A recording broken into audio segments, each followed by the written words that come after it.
I just bought this 2015 Audi TTS at auction, sight unseen, for $2,300. And after taking delivery of this thing, I would really like to have a word with my past self. I just finished this 2021 Toyota GR Supra, and I told myself I would never buy a car wrecked that bad ever again. So then you may be asking yourself, why in the world did you buy an Audi TTS that was in a rollover? I don't know. Maybe I just like the paint at this point. I mean, look at this thing. The bumper is broken, the hood is crumpled, the fenders are useless, the A-pillars are bent, both doors are ruined, along with the wheels, the quarter panels, and even the rear splitter is barely hanging on. But even though the top was down, the interior looks pretty good. And more importantly, this thing only has 34,000 miles. That means we should have a pretty healthy drivetrain in this thing. So if you look past the body damage and the wheels and the suspension damage over here, I think we have a pretty good car on our hands. So let's prove that. The most important thing to me is verifying that the heart of this car is good. If the engine doesn't run or the transmission doesn't shift, I just wasted a lot of money. Now it's going to be much easier to work on this car, work on the engine with just all of this broken stuff out of the way. So I vote we take off our hood, the fenders, the bumper, just so there isn't a bunch of stuff hanging in the way. And now that we have all of that out of the way, we get a closer look at whether I made a bad deal or not. At first glance, I don't see anything too scary. Our engine's a little sloped, so I'm guessing we have a broken engine mount. Oil cap's broken, oil dipstick's broken, this PCV breather hose is broken. I don't see, like, the valve cover's not cracked. I don't see a cracked head. The intake manifold itself looks fine. Now again, it was a rollover, not like a huge front impact. It looks like it obviously got hit pretty bad right here. This, not supposed to be that bent. It's supposed to be more straighter, more like this. Some other things I noticed is we have coolant, and I don't see a cap to check if the radiator has coolant, but our overflow does. Are we gonna be so lucky to still have oil in a car that was upside down? I doubt it. And the answer is no. Bone dry, zero oil. I can also see that we still have brake fluid all the way even above the max fill line. So far, from what I can see up top, I think we got a good chance of the engine being good. However, seeing underneath might change my opinion. Let's get it on the lift. I actually want to do one more thing before I get the car any higher on the lift. I'm not actually all the way forward where I should be on this jack pad here next to this bent up broken rim, and that's because the rim is in the way. So I'm actually going to cut the tire off and take this rim off. Now seems like a fantastic time to catch you guys up to speed with all of the damage that I've found so far. Once we removed this very broken rim and tire, we get to see this mangled mess of a corner. The strut is bent and broken. Same thing with the sway bar, the lower control arm. Oh, and if you notice, the axle is half there and half there. Our caliper, also broken. I'm going to go ahead and assume that we need a new wheel bearing or a whole new hub, just because of how bad the impact was here. There's a random piece of plastic here. I don't know what that's for, but it seems to be good. And if you look really close, that crack is our subframe. And here is our very broken engine mount. It's not supposed to be, you know, unattached. And I was assuming that all of our oil drained out because it was a rollover and it was upside down. But unfortunately, with that broken engine mount, we can see that our oil pan is resting on our subframe, and right where that oil pan is resting on the subframe is a giant hole or a crack as well. So broken frame, broken suspension, broken brakes, broken axle, broken oil pan, broken timing cover, broken engine mount. And that's just what we found so far. I was hoping that when we checked out underneath, it would confirm that I could just put oil in it, see if we had power, start the thing up. However, there's a hole in the oil pan, so I can't add oil. And there's also a hole in our timing cover, and I want to make sure that there's nothing in the timing chain so we don't skip a tooth and bend a valve. So it seems like there's a little more work cut out for us than I thought. We need to change the oil pan, we need to change that timing cover, make sure that there's nothing in the timing chain, and we need to fix that broken engine mount. Currently, there's no room underneath the car because the oil pan is resting on the subframe, so I can't really change the oil pan until we fix the engine mount. I can't replace the engine mount until I replace that timing cover, so it seems like the timing cover is what is next. So to get started on the timing cover, I'm going to go ahead and just make more room to work. That is one lesson I've learned working on cars. If there's something in the way and it's super easy to remove it. Don't try to work around it. So I'm going to get these hoses out of the way. I'm going to get the engine mount out of the way, and hopefully we have a better look at what's going on.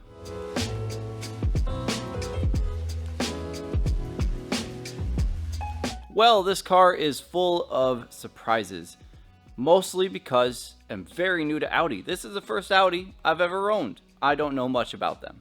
Good news, bad news, and just normal news in general. Let's start with that. I thought this had an EA 888 engine. That engine has a timing chain. This engine has a timing belt. This engine is apparently not an EA 888, it's an EA 113. That might change things in the future. You'll understand more later. It is still dual overhead cam. This kind of threw me for a loop too. We have the exhaust cam that's driven off of a belt, and then we got a timing chain on the other side that connects the two camshafts together. So just learning a lot about the car that I bought. The good news, the timing cover doesn't actually have a hole in it. Well, it does have a hole in it, but it's supposed to be there. It's that little hole right there. That's where the engine mount goes through and bolts to the block. Time for the bad news. The bad news, the engine mount was completely shattered, 3 different pieces. We knew that. What we didn't know, and what I just learned, the corner of the bolt holes or the tabs or the ears for the back of the engine block, for the back of the engine mount, those broke off. That's the bad news. Technically, the OEM fix would be a new block. I'm not gonna do that. Another option, I believe, would be to weld, but it's cast. I don't know if you can weld cast. I can't weld cast. I've never welded cast. The third option, and what we're gonna do, and I think you guys are gonna give me a little bit of flack for it, is there's enough meat for the bolt to still like thread in and be in the correct position, and then I'm gonna put a nut and a washer on the back to clamp it to the existing remaining tab that's left. Again, I'm probably gonna get a lot of crap for that, but it's what we're gonna do. Now again, for like the second or third time, I'm gonna change the plan again. Originally, I was just gonna put the timing cover back on, put the engine mount back on, and then we can start replacing the oil pan. I actually, while we have the timing cover off, would like to spin the engine over by hand and double check that our timing is good. So let's quick take off our coil packs, take out our spark plugs, and then let's use a boroscope to check out our cylinders, make sure there's no unexpected surprises in there. Taking a look in cylinder, I imagine number 1 here. It's all the way on the left. Okay, so far looking good. Cylinder wall looks really good. Amazing cross hatching. Nothing that I'm worried about so far there. There's our valves, they're shut.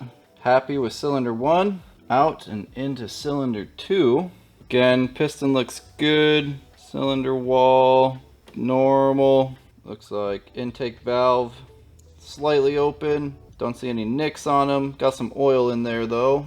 And then same thing, exhaust valves looking good. Cylinder 2 checks out. Going into cylinder 3. Cylinder 3 piston looking good. Cylinder walls looking good. All the valves. Let's just make sure cylinder 4 is following suit. Piston, sure, fine. Little dirty in there, nothing crazy. Cylinder wall checks out. And then we got our intake valves looking clean. And same thing with exhaust valves. Well, let's see if I can spin this thing over by hand. Oh, really? Let me put a super long extension down cylinder 1 there.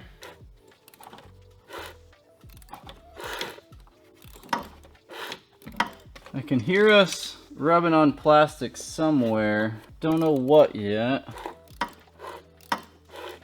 Well, there's a timing mark, and it looks like we're at top dead center. So at least our cam is in time. So cylinders look really good. I mean, 35,000 miles, they better look really good. Happy with how the engine's turning over by hand. Super smooth. We have no spark plugs in, so 0 compression.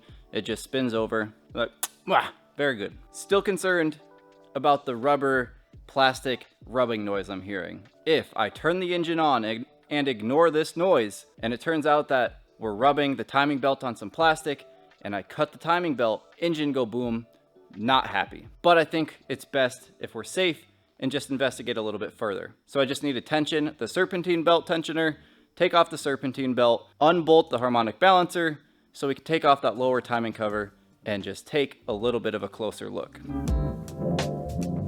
Okay, finally, some good news. So the grinding noise goes away when I took off the harmonic balancer. Turns out there was just some debris in between that and the timing cover. So with our timing still good, our cylinder walls looking fantastic, no noise when I turn the engine over, I think we can finally start reversing all of the stuff that we've taken apart, start making some progress again. So let's put our harmonic balancer back on and torque that to 18 foot-pounds, followed by our accessory belt. And then I think it would be really good to get this big, bulky engine mount back in place while the timing cover is off, while I have the most room down there. Seems like I'm gonna have to take the belt back off, the harmonic balancer back off, and then the lower timing cover just to get the engine mount back on. So I think we gotta disassemble even further to put the engine mount back on, and then together with the rest.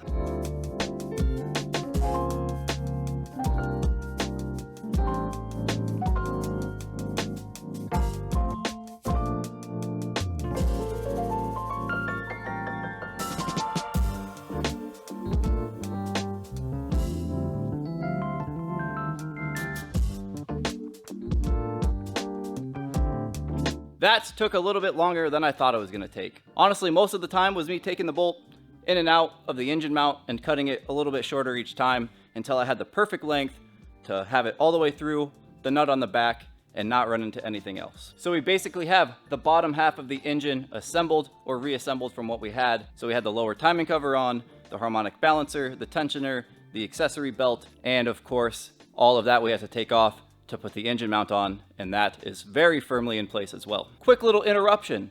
I'm really sick of having all my tools unorganized and on the floor and having to bend over all the time to pick them up. So I bought a little cart so I can put my tools on it, put my parts on it, carry them around with me. So we're just gonna quick unbox and put this cart together.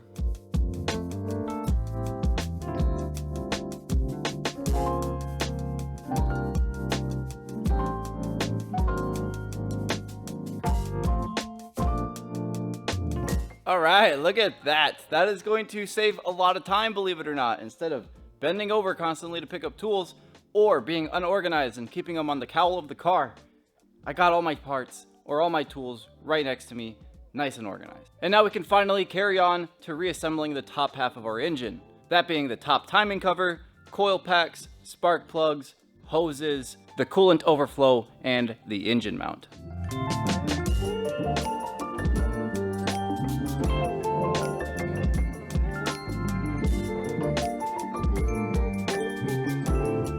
My God, it's starting to come together. The progress is starting to feel really good. First thing I want to mention, having a cart, probably one of the best purchases I've made besides having the lift. And that's being honest. I would definitely purchase a cart. Having all your tools right next to you, not having to bend over to pick them up. Can't believe I've been living life like that for years, like 10 years. So everything we just did to the top half of this engine was because we had a broken mount, which if you look, the jack is no longer holding it up.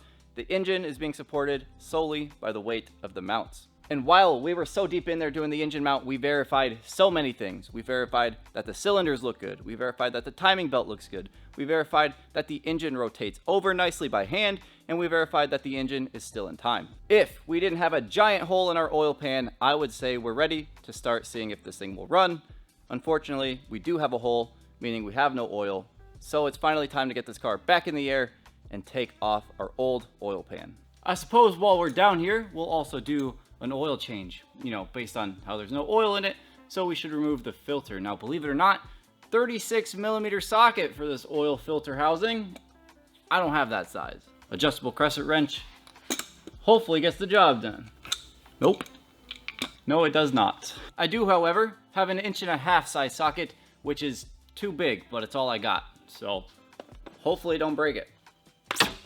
All right, I loosened it, didn't break it, we're good to go. Oil filter itself looks really good. Zero debris in any of the pleats. It's a good sign. So out with the old and in with the new. And then they're nice enough to write the torque spec right on the oil filter, which is 25 Newton meters. I'm gonna do 20 foot-pounds. And now we really don't plan on there being much oil in here, but we got to take it off anyway. I had that on there. None. No, no oil in there, which, you know, there's a hole at the bottom, so I expected. So it looks like we got a couple things that bolt or plug into the oil pan that we have to remove before we take it off, which we have the oil level sensor, we have the oil drain for the turbo, the charge piping bolts to the oil pan, and the charge piping bolts to the oil pan over here as well. So it looks like we removed the oil drain, 2 charge piping mounts, and the oil level sensor plug-in, and we should be able to drop this.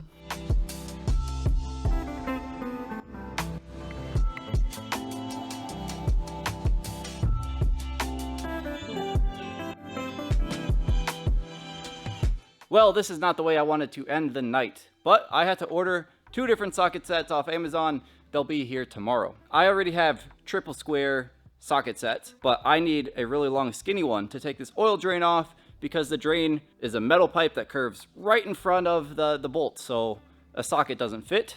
A+ design. And then there's 2 bolts on the back of the oil pan next to the transmission. I think what I need is a long ball head hex socket, because I can't fit a socket in there either. So A+ Audi for making me buy 2 socket sets just to take off an oil pan. I might as well order a 36mm socket as well so I can take off the oil filter. So that would be 3 different tools that I have to buy just for this oil change and oil pan. And rant. Thanks for listening. So I'll be back when I have the right tools for the job.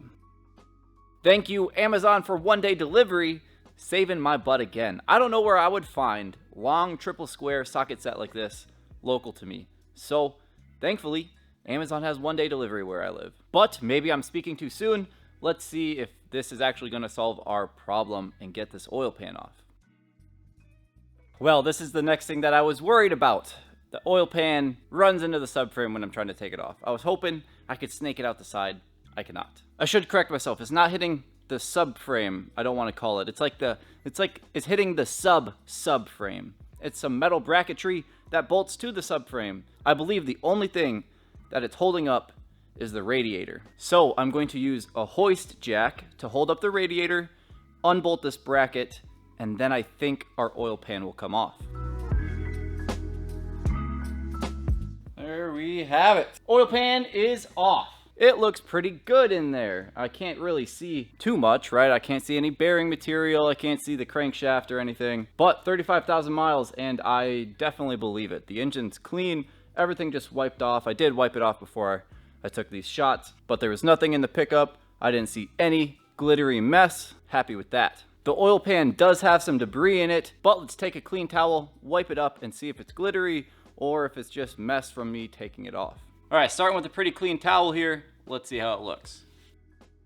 All of the bumps that I saw are defects in the oil pan. I thought it was gonna be debris, but it's just the oil pan.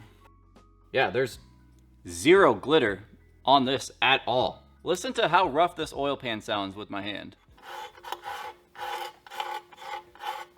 I thought all the little bumps that I saw in the oil pan was debris, some sort. And now we have a super clean oil pan with a hole in it still. You may be asking yourself, why are you cleaning an oil pan with a hole in it? And the answer is very simple. We need to patch this hole.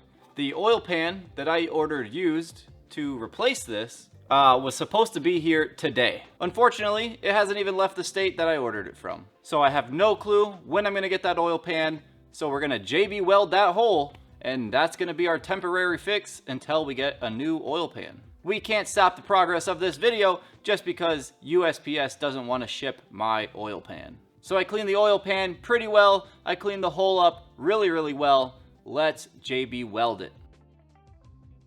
Now I'm pretty confident at my JB welding skills, but I'm not sure about that one. The hole is pretty big. I squeezed as much as I could in there to try to create a good backing or a good amount of material, but we'll see if it holds. This is just a really good fail-safe. If I don't get the used oil pan in time, I'll use this one.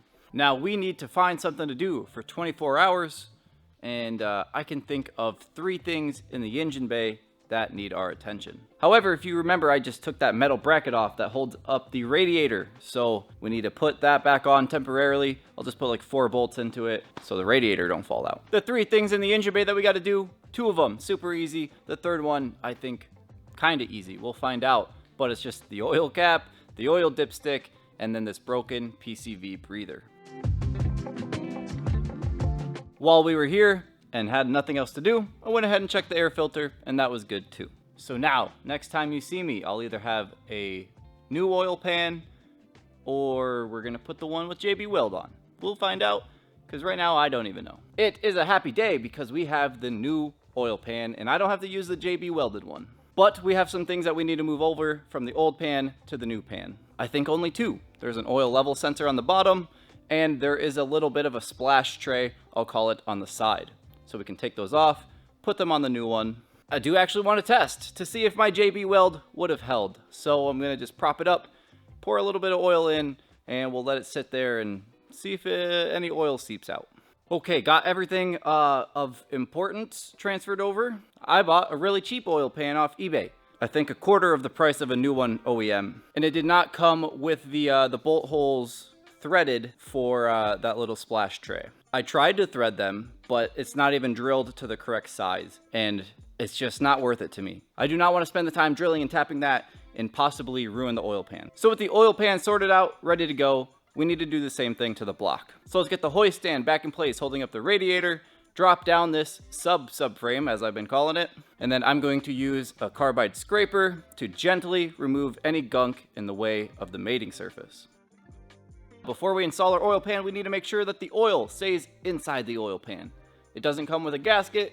We're going to use RTV to seal it. Now, this is one of those fun things to debate in the comment sections. Some people use a bead all the way around. Some people, like me, like to spread it with our fingers. So go ahead in the comments and let me know which one you are, a spreader or a beater. Another thing that differs from RTV to RTV brand is how you install it. What I mean by that is some brands you have to install the oil pan hand tight, let it cure, and then torque it down. I personally have never done that myself, and it seems to hold just fine. So once our RTV is spread, I'm going to put the oil pan on and torque it down. I'm going to torque down the bolts that go from the transmission bell housing to the oil pan to 33 foot-pounds, and the bolts that go from the oil pan to the block to 11 foot-pounds.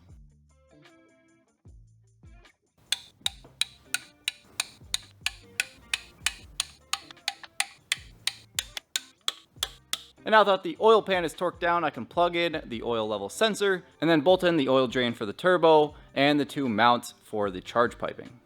And I think that is our oil pan repaired. I don't see any reason why it wouldn't be, unless my RTV job sucks, which I doubt. Now we can just put that subframe back on that holds up the radiator, and we can lower the car and fill it with oil. Now we have oil in the oil pan, but that does not mean that the engine is lubricated. This thing has been sitting for quite some time.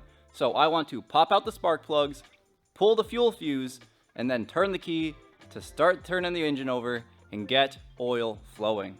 All right, spark plugs out, so there will be no compression or spark to try to start the engine. Fuel pump is out so that we're not just squirting fuel needlessly into the cylinders. The reason why I emphasize the word try is because this car was obviously in an accident that deployed some airbags. Now, most newer cars have what's called a pyro fuse, so when you get in an accident, it disconnects power to the starter so you can't restart your engine. I'm guessing that's going to be the case with this one, but I'm going to go ahead and reconnect the battery because I disconnected it to charge it. So if I reconnect the battery and turn the key and it doesn't start, we have other issues. The other issue most likely being a blown pyro fuse. Battery is reconnected. This is the first time that I've had power to this car. I see working taillights. I see some lights on the dash. It was beeping for quite a while when I put the battery on. I'm guessing that's the car telling us it's not happy. So now I got the key. I'm gonna go turn the ignition and see what happens. Now this is the first convertible I've owned. I never really aspired to have a convertible, but it's nice because I don't have to get in the car because this thing is still a mess. There's glass everywhere. Okay, key in, on, and start. It might help if I put the car in park. I mean, you could hear Oh, you know what? I might also need to have my foot on the brake. Ah, God, I still gotta get in the car. Oh God, I'm stepping on glass. Okay, what about, I'm not in park, but I'm in neutral, foot's on the brake. Yeah, it just clicks. So I hear the relay clicking for the starter, but then the starter isn't trying to start. I don't know if that's a power issue or a park issue or what's going on. I'm guessing it's not a park issue because it's at least telling the starter to try and start. Oh, by the way, I can see right here, 34,010 miles. Now, I can't get the key out now. This has gone horribly wrong. Okay, I got it back in park. Okay, we're in park now. Let me try again. No, same thing. Starter clicks, doesn't actually turn it over. So my suspicion is that the ignition is going from the ignition to the relay to the starter and is engaging the starter. So you may know that you have a solenoid that pushes the starter motor gear out so that it's contacting your flywheel. The reason why your starter motor moves in and out is because you don't want the teeth of the starter constantly engaged with your flywheel. So you turn the ignition, it moves the gear out, and then it starts turning the motor. So my current theory is that I'm turning the key, it's engaging the starter motor, but it's not actually turning it because of our pyro fuse. We can confirm that by checking if the power wire that's going to the starter actually has 12 volts. So you can see the starter motor here under the intake box. You can see the power wire going to the starter motor, but when I put the voltmeter to it, we only have 25 millivolts, not even 1 full volt. And even if I test the fuse box that's up here, none of that has power too. And if I test the main lug where you're supposed to jumpstart a car from, even that doesn't have power. So that's telling me that the main giant power wire that comes from the trunk all the way to the front of the car is not supplying power. I'm guessing that's our pyro fuse. Now here's the thing, I don't know where the pyro fuse is.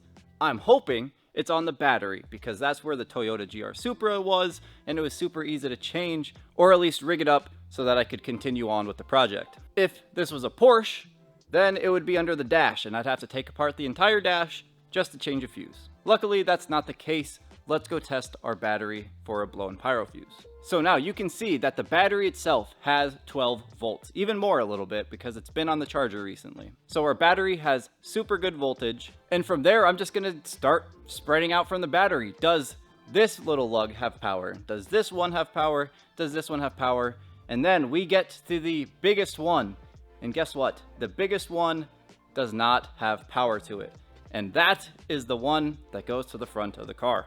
So again, the biggest cable that connects to the positive battery terminal, it would absolutely make sense that that goes to the front of the car. It's the longest run, so you need a bigger cable. It's got the most power going through it because it has the starter and the alternator, so that totally makes sense. That one does not have power, which means that whatever that cable connects to is our blown pyro fuse. So option one is we can replace that pyro fuse.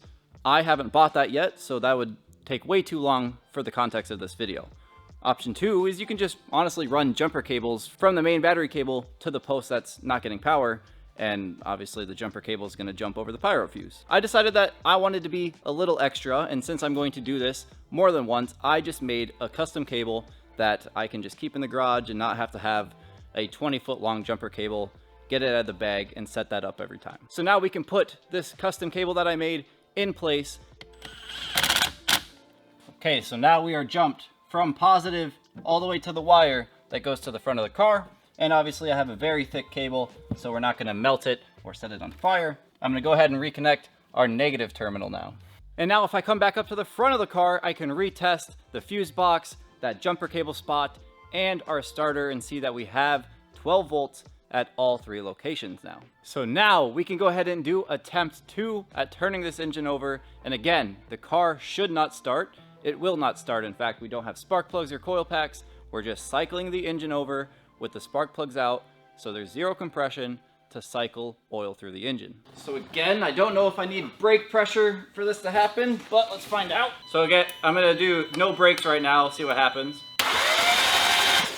Okay, it stopped cycling over, but we're in park, got the brake pressure on. There we go. Okay, I just had to cycle the key. I'm gonna do that a couple more times. We cycled the key 5 times. We should have plenty of oil spread around right now. I say we put our coil packs and spark plugs back in, and let's try for our first start. Here goes nothing. We double checked everything that I can possibly think of that would make a bad first start. We are in time. It spins over by hand. Spark plugs are good. I double checked the air filter, make sure there was no rat nest in there. Air, fuel, spark, and oil. Let's start the car. Or try to. I don't even know if I'm gonna need to get in. Let's try it from here. Okay, I mean, it ran for a little bit. Interesting.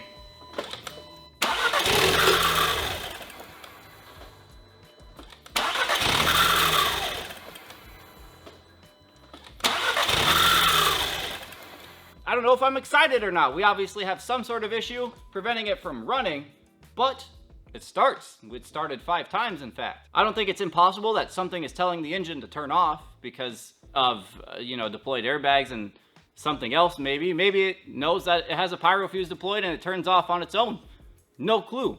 Tell you what, I'll quick scan for codes and see if there's something obvious. I'll be right back. Also, don't know if you can tell, really smoky in here. The first couple starts, a lot of smoke came out the back, which, if you remember, when we were bore scoping in, the cylinders were lined pretty heavily with oil, from being upside down. That being said, kind of stinky in here. Hopefully, I don't pass out. I just had an epiphany. When I bought this car, it did not come with a key.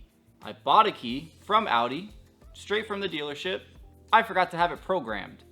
I'm really surprised that the engine starts. I'm guessing that because the key hasn't been programmed yet, it starts it, immobilizer detects that it's not the right key and turns it off. That's my current guess. And the reason why I had that epiphany is because I can see a code here, anti-theft immobilizer. We have a fault. And guess what? The fault from the immobilizer is saying key implausible signal. So it starts, but it turns right back off because the key has not been programmed. Now I'm pretty sure my Autel can program these keys. I've never done it before. Let's find out. I'm probably gonna have to Google it. I'm gonna Google how to program a key. I'll be right back. Well, good and bad news. The good news is the engine did start and it did run for a whole 2 seconds at a time. I thought that my Autel could program keys. Turns out it can, but only if you have a key already. So I can read the key data and copy it to a new key. I cannot program a key from scratch, or as it's called, all keys lost programming. So I guess future me will take over from here and let you know what option we're going with. It is a new day. In fact, it's a new week and I got a haircut. It took me quite a while to get someone out here and try to program our Audi key. We have good news and bad news. Let's start with the good news. Good news number 1 is that our JB Weld oil pan held. This oil has been sitting in here for a week and none of it is on the floor. It's all still in the pan. So if you ever have a hole in your oil pan and you need a temporary fix, this should do. Good news number 2, related to our locksmith. They, in fact, did program our key, and check this out. It runs, and it doesn't shut off. Also, if I put it in gear, it drives. We also have reverse. They spin backwards.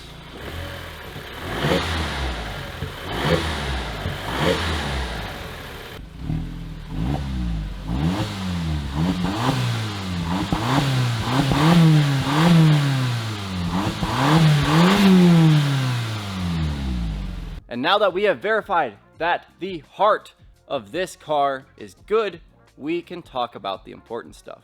The important things being money. KBB and Carfax say that the value of this car with a clean title with the mileage that it has is probably around $25,000. I don't know if I would quite get that much for this car. Let's just be safe and say that this one's probably worth around $17,000. At the beginning of the video, I told you that I paid $2,300 for this car, which is true. But if you include taxes, shipping, and Copart fees, I actually spent $4,900. And of course, we still have a lot to repair. So let's go over those prices. I have my phone with some prices written down. Now this is just a super quick search on eBay. For 2 doors, 2 quarter panels, 2 fenders, 1 headlight, a carbon fiber hood because I couldn't find a used one, a front bumper and a grille, a front windshield, a trunk, and that rear splitter thing, we would be looking at around $6,500 for just replacement body parts. After we replace all of those body parts, we would have to paint it. I would paint it myself, and just for paint, it would probably be around $3,000. Now that paint is probably expensive, I could buy cheaper stuff. This is for expensive paint, PPG, Delfleet, it's really good paint. There are cheaper options. So now we have a new body that is painted, but we obviously have a lot of other issues. To replace just that corner of the suspension, so an axle, brake caliper, front lower control arm, the front strut, and our front subframe, not to mention every little piece on the front of the car, we would be looking at $1,500. And this is as far as I got before I just stopped. This doesn't include repairing the frame, repairing the wiring, any broken or missing bolts. I don't even know if things like the convertible top work. I don't know if the spoiler works. There's just a lot of unknowns. But with just what I have written down here, the car's value, the price I paid, the body parts, the paint, the repair parts, that only leaves us $1,100 for every other thing. I mean, I need new rims, I need tires, front radar sensors. There's a lot. If only there were a way that I could repair this car or make a good car out of it without spending all that money. What if I just bought this 2013 Audi TT at auction, sight unseen, for $2,000. Now, this one is in a little bit better condition than the red rolled over one, but it comes with its own issues. For instance, there's a hole in the quarter panel, which sucks because I did not notice that hole in the auction images. They upload such blurry photos that I thought it was just a scratch. But let's not get off topic and go on a rant, because I want to show you around this Audi TT because I think we have a really cool plan. But before we get started and take a look around, I desperately want to get this thing cleaned up. Let's go give it a wash.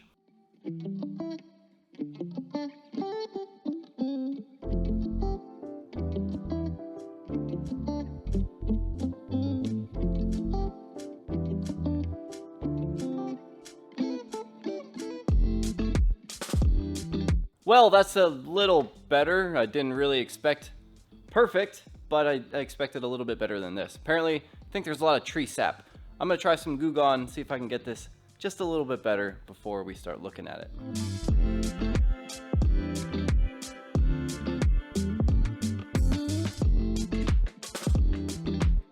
Well, whoever had this Audi TT before me definitely did not take care of the paint. This thing is filthy. I did like 5 layers of Goo Gone, and it is still disgusting. I even tried cutting and polishing an area, and this paint needs some love. But that sounds like a problem for future me. Let's find out what I just bought. The exterior of the car is pretty good, except for, the paint that we just discussed. And the giant hole in the quarter panel. And, they must have had a leak because they put silicone around the top of the windshield. So gonna have to figure out how to clean that up because it looks pretty gross. The headlights are a little faded. They need to be restored. And this one grill piece that we're missing is actually on the interior of the car, so good to go there. The interior of the car, while a little dirty, is pretty nice. I actually like this interior a lot. We have an aftermarket Sony stereo. We don't have any blown airbags, which is a huge bonus compared to the red one. I think the only thing that the interior is missing is just the lever for the hood release, which is hilarious because the red one is also missing that. They must be a common thing to break. Now, I don't know if I've mentioned this, but the black Audi here, while I think it's high mileage, but it is a clean title car. So you may be asking, how did you get a clean title car for $2,000 when all it has is a hole in the quarter panel? Well, it's because of that. It's missing an engine, or at least some of it. I'm guessing that the previous owner blew up the engine and thought, I can fix it, tore it all apart, realized he did not want to fix it, and that was that. You might be getting the full picture at this point. We have a rolled over red Audi TTS with a good heart, a good engine, and we have a black Audi with no crash damage except for a hole in the quarter panel and no engine. There is just 1 or 2 or 3 or 6 major issues with this. This has an EA113. That black car over there has an EA888. I also double checked. The ECU that's underneath the cowl has a part number ending in BF, and that one has a part number ending in BG. So I thought this was gonna be an easy swap. I thought I'd just take that, put it in there, maybe take the ECU too.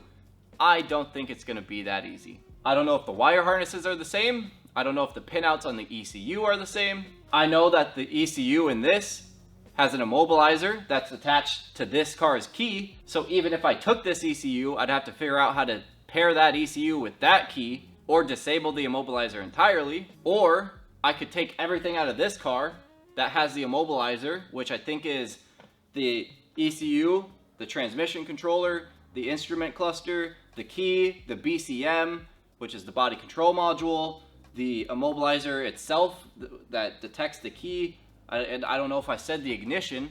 It's a long list. I gotta take the key too. I don't know what all I have to take out of this car. Also, I don't know if they have the same wire harness. This one is a convertible. The black one's not. What I'm saying is I desperately need the help of the Audi community because I don't know what I just got myself into. Option 1 is we somehow make it work with a different engine and a different ECU and put it in the black car. Option 2 is we take pieces of the black car and repair this. Now, I've repaired worse frame damage than this. The GR Supra that we just finished was much worse than this. Sure, the A-pillars are bent, and that's scary because I don't know how to do that. That's new to me. We also just discussed on the whiteboard the prices, and repairing this would be expensive, probably more than the car is worth. So this is my cry for help from you guys. What do? Do I take the engine and make it work in the black car? Do I repair the red car? Give me your opinion. If you are big into Audis and you know what needs to happen to make the red engine work in the black car, I would love to talk to you because boy, I don't. Maybe it's easier than I think, but from the research I've done, they're just pretty incompatible cars at this point. That being said, everything is possible. You just have to know how to do it, or at least know who can help you make it happen. So there are 3 major ways that you can help me right now. 1, subscribe. That is the best and easiest thing that you can do. 2, ShawnzeyRacing.com. Check out some merch. This shirt is new. Right here. I don't know if you can see it. The only pressure I feel is boost pressure. And the 3rd best way to help me right now is if you, again, are big into Audis and you know what needs to happen to make this engine swap work, contact me on Instagram or email or in the comments. Help me out. That would mean a lot. And finally, I just want to say thank you for watching. I appreciate each and every single one of you, and I'll see you in the next one.